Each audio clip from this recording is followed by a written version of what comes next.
Salut et bienvenue sur votre chaîne.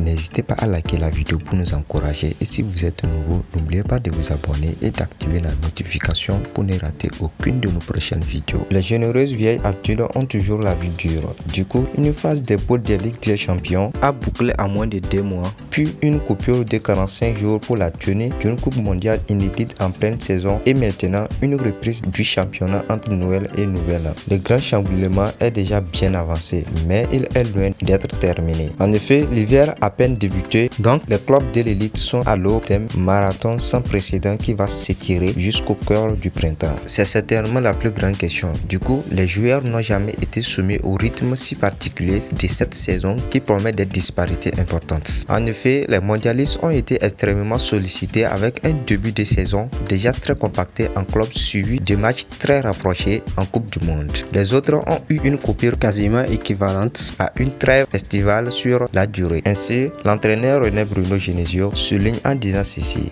pour moi, c'est une deuxième saison qui repart avec les mêmes incertitudes, la même inconnue avant un premier match de championnat. Ensuite, le cas de Rennes illustre assez bien la complexité des mois à venir. Jusqu'à la fin de février, le SRFC pourrait avoir 15 matchs au programme en fonction de son parcours en Coupe de France. Mais le menu sera copié pour tous les clubs. Du coup, ils ont d'ailleurs pris soin de préparer cette reprise comme une nouvelle saison avec des stages essentiellement basés sur le travail foncier, mais sans les repères habituels. De plus, l'entraîneur auxerrois Christophe Pelletier résume en disant ceci: avec cet enchaînement de matchs, on ne sait pas comment les organismes des joueurs vont réagir. Bref, la densité des matchs rend déjà la situation délicate. Du coup, l'hiver ne fait qu'accentuer le phénomène, pas seulement pour les joueurs qui ont disputé le mondial pour des températures estivales. Ceux qui ont occupé au cœur de l'autonome vont également devoir s'adapter. Au vu de tout ceci, Pelletier explique ainsi: en multipliant les matchs, on ne les met pas dans les meilleures conditions, avec des risques de blessures par temps froid et sur des terrains plus difficiles. On va découvrir, même si on a essayé de préparer ça de façon cohérente depuis 3 semaines. En outre, compte tenu de la gestion du mental, c'est l'autre grande inconnue de la reprise. Du coup, elle concerne les joueurs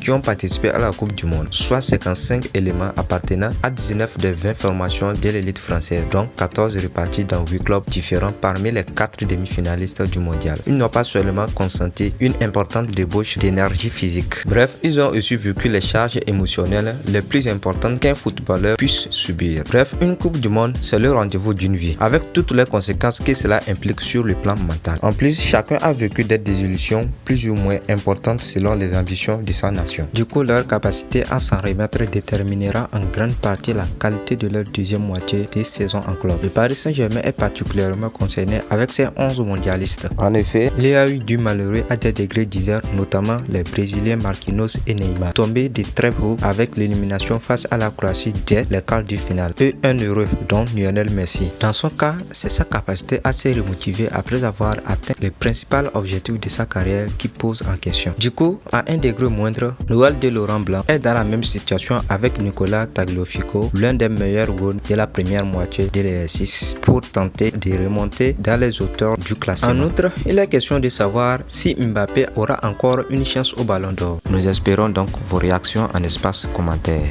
Merci de nous avoir suivis. Nous sommes donc à la fin de cette vidéo. N'hésitez pas à liker la vidéo et de vous abonner si ce n'est pas encore fait et d'activer la cloche de notification pour ne rater aucune de nos prochaines vidéos. À la prochaine. Ciao.